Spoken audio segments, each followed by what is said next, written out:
In this edition of RPPV News, a COVID crisis avoided, a drug ring smashed, and a schoolies extravaganza.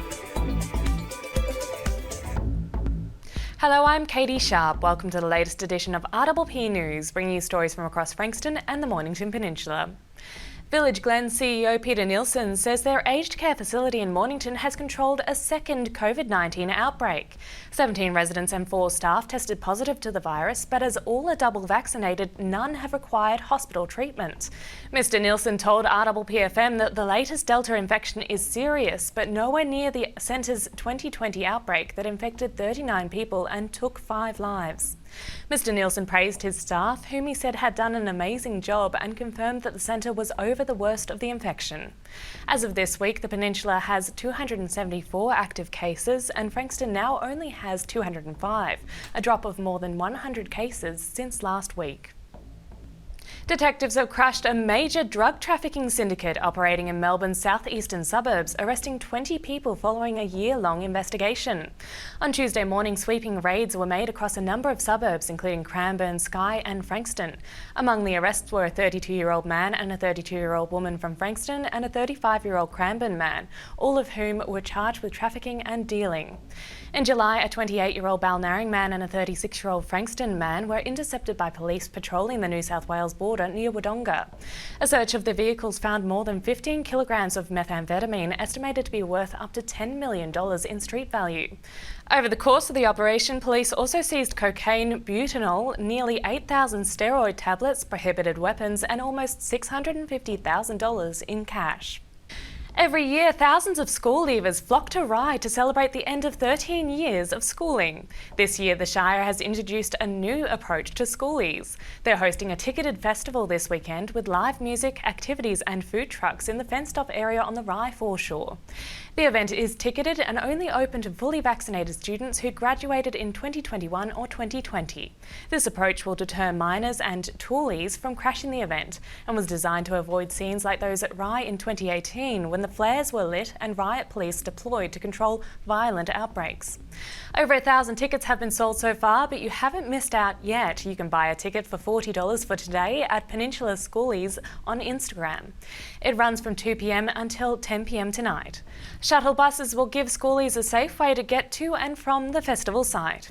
RPP reporter Tom Monaghan visited the festival yesterday and had a close encounter of the schoolie kind. The Peninsula Schoolies' New Look Festival kicked off today on the Rye foreshore. Crowds started to make their way late in the afternoon for a night of live music acts headlined by hot dub Time Machine. Over 1,300 people are expected here today, with almost 3,000 people anticipated for tomorrow's session, which includes headliners Peking Duck. The festival was almost entirely scrapped, with COVID restrictions forcing their hand, but with the earlier than expected easing of restrictions less than 3 weeks ago, organisers were able to go ahead with their plans. This year's festival has been organised in collaboration with the Mornington Peninsula Shire, the Victoria Police and youth groups across the area in an effort to bring a safe and enjoyable schoolies experience to this year's and last year's graduating classes. Support group, the Red Frogs, are here as well to offer any assistance necessary. And if you don't want to miss out on all the fun, tickets are still available. Just head to Peninsula Schoolies on Instagram and purchase tickets through there. I'm Tom Monaghan for RPPV. According to the Australian Bureau of Statistics, an average of 6.9 men died by suicide every day across Australia in 2019. And overall, men are 3 times more likely to take their own life compared with women. 3 young Mornington Peninsula men have created an initiative to challenge the stigma associated with men's mental health. Through the Speak and Share program, they aim to create constructive and honest discussions in the community to encourage men to share their struggles. RPP reporter Amelia Hurst has more. For many men, being vulnerable and open about their emotions is challenging. Due to deeply ingrained stereotypes, they feel that sharing how they are truly feeling will emasculate them. However, this isn't the case at all. Inspired by their own battles with mental health, Nathan, Ben and Mason, 3 young local men, have started an initiative specifically targeting the often taboo subject. Aptly named Speak and Share, the business was created with a desire to create a constructive change in our society. We really just want to create a culture amongst our community that brings people together and makes them realise that, talking up or checking on your mate isn't a big scary elephant in the room, and it should be something that we do every day. The group predominantly shares their content on Instagram with a range of videos and skits of common scenarios individuals may find themselves in, and they show how easy it is to ask for help. Their videos, often light-hearted and entertaining in their approach, aim to create a friendly and welcoming environment where people feel comfortable enough to share their struggles. We sort of wanted to desensitise the issue and add a little bit of humour so people connect with it and maybe have a laugh or relate to it. We're not experts ourselves, so we just sort of said from our perspective, we'll add a bit of humour in it and people will be able to relate to it, but we'll throw in the message at the end so people can walk away with that impression. The group also sells a range of merchandise, including hoodies, hats, t-shirts, stickers, and even coffee with common folk for Movember, all of which help to reinforce their identity. While they expected a reaction when they launched, Nathan admits it was not of the magnitude they have received so far. We did not expect to gain so much traction, even just through our videos. We posted our logo on the first night and I think we had 200 people share it amongst each other, not even knowing what Speak and Share is or what we're about. After receiving such a positive response, the group is looking to the future, with in-person events and school programs in sight. We feel like we're fresh and young and we can still connect with students because we're not that far out of school ourselves. So we want to come in and deliver a program and put the ownership on the students to work through some strategies and tools about mental health and how they can deal with it, how they can check in with their friends rather than just be spoken to. And also we want to make our program at least 2 or 3 sessions, so a follow-up is really important for us. With 1 in 8 Australian men experiencing depression at some point in their life, and 1 in 5 men experiencing anxiety, Nathan says taking the first step is often the hardest but also the most rewarding. It's just getting past that barrier we feel that is really hard, and a lot of blokes do struggle with it. But once you've shared your story and let someone into your life, you'll see your friendship just grows immensely and it's just a lot easier to connect with them. So, reach out to those closest to you and start a conversation. Ask them how they are and listen to what they say. It is never a burden to speak up and share your troubles, because at the end of the day, like the boys mention, a problem shared is a problem halved. Amelia Hurst for RPP News.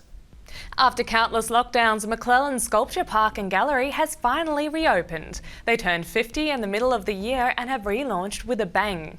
The McClelland Awards exhibition is on, and they have also commissioned a series of limited edition small sculptures by leading Australian sculptors.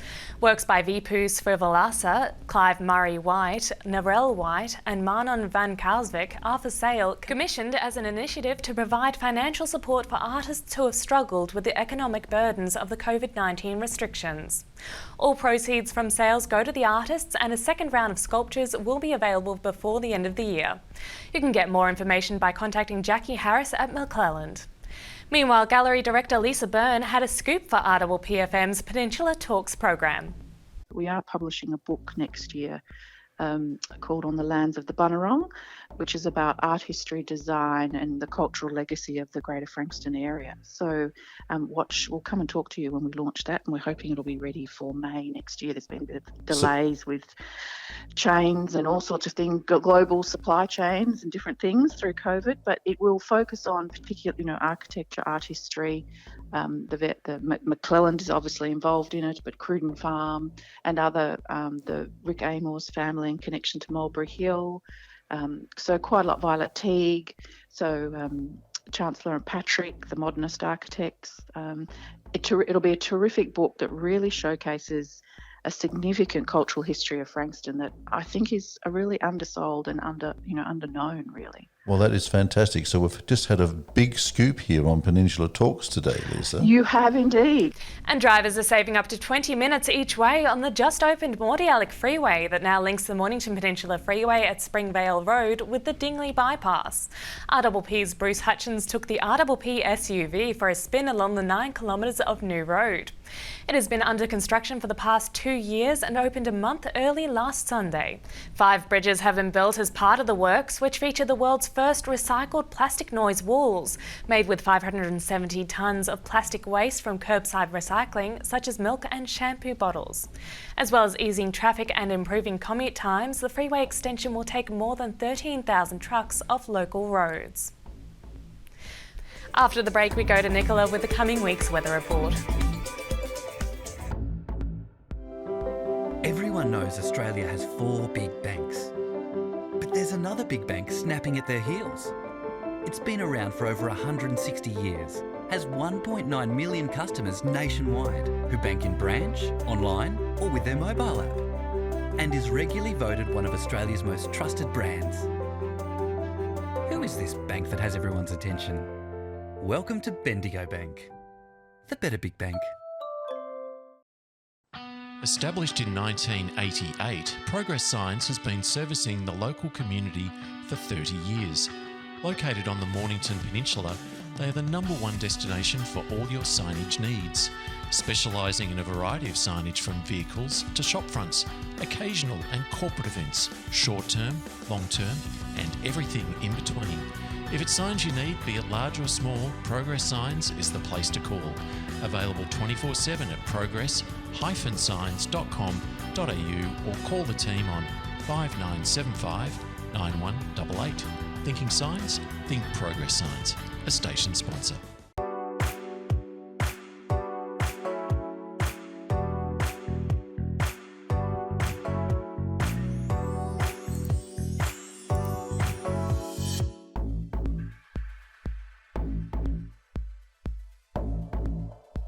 Hello, Nicola here, and welcome to this week's RPPV Mornington Peninsula 7-day weather forecast. Today we are coming to you from Rosebud, where it is fairly sunny in between the clouds.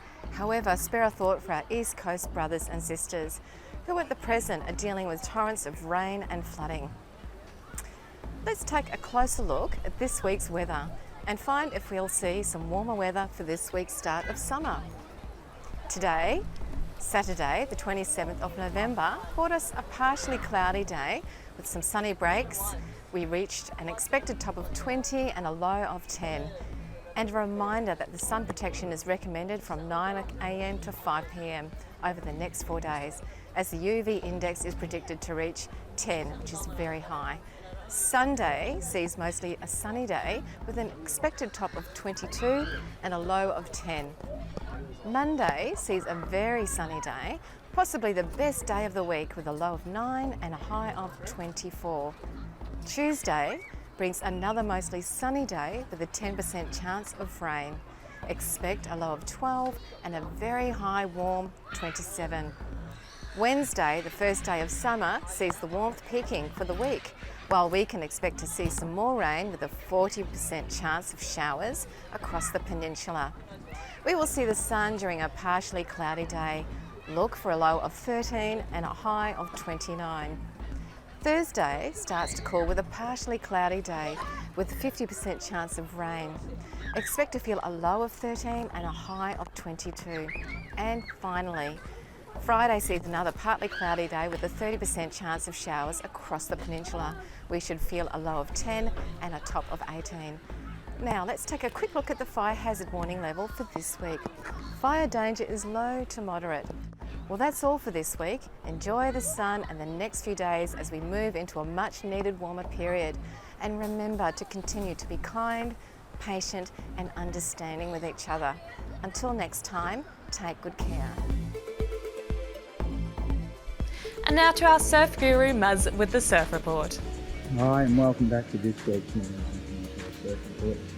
Last week of spring, decidedly a bit cooler and average, although there has been some okay waves around. This week was a bit of a surprise. The last 2 days, Tuesday, Wednesday, actually produced some pretty reasonable waves. A bit of a straight swell, but there was waves to be had all over the place if you look around. And not too crowded, water was warm, not too much wind, so it's all good. This next week looks pretty much a repeat performance, coming into the first week of summer next week. So a swell's going to hang in there at a fairly solid size, not big, but just, beach break sort of 6 foot the whole time through. So to find a bank is going to be pretty difficult in the conditions, and plus the wind's sort of going to be more in that southeast quarter again, which is sort of spring, early summer pattern anyway. There's a slight spike in the swell maybe Sunday, so pretty small waves in Western Port, and probably towards the end of next week Wednesday, Thursday, the wind might be light and maybe around to the northeast. So you should get in the water. Won't be great, but it will be wet. You know, if you're prepared to travel, you'll find waves on the island and those places. But just around local, beaches, windbirds, maybe smaller compared to what's speaking up here, but probably only 3 out of 10 conditions, maybe 4 out of 10. All right, well, have fun. See you next week. Bye. And that's all from our team here at RPPV News, serving the community with stories that matter to you. Keep watching and do tell your friends. Bringing you the news from coast to coast across Frankston and the Mornington Peninsula, I'm Catie Sharp. See you for the next edition.